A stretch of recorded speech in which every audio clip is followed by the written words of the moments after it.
პირველ რიგში ესალმები რასაც ძალიან ძიმედია როგორც ისოსები ჩემი წარმომიჩნევს და რომ არის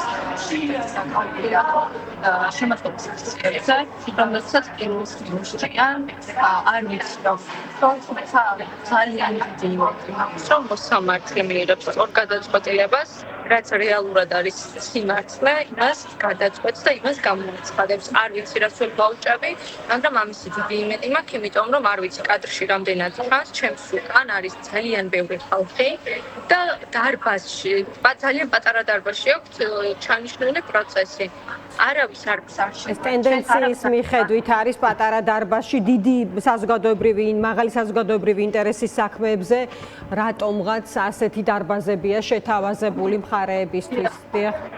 კი, ხათმაც ძალიან პატარა დარბაზებში ტარდება ეს პროცესები და აქაც ეხლა არის ძალიან ბევრი ადამიანი და არ ვიცი რა შედეგებს დადებენ საბოლოოდ. ელენე, ხომ არ უნდა შეხვიდეთ უკვე დარბაზში, არ მინდა რომ ხელი შეეგიშალოთ, ერთი კითხვა მქონდა, რას შეიძლება დაეყრდნოს ბრალდება, რა მიიტანეს რეალურად ამ თვეების განმავლობაში მათე საწინააღმდეგოდ.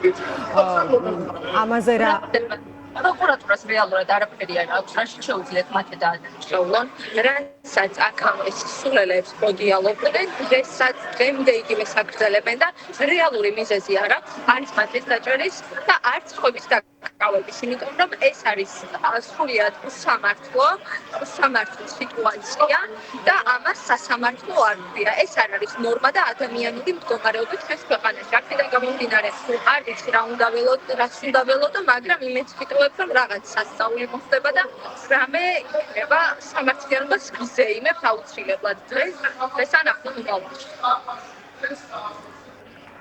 კი ბატონო, მადლობა, დიდი მადლობა ელენე. მოდი დაგემშვიდობები, მოგცემ შესაძლებლობას რომ დროულად შეხვიდე დარბაზში და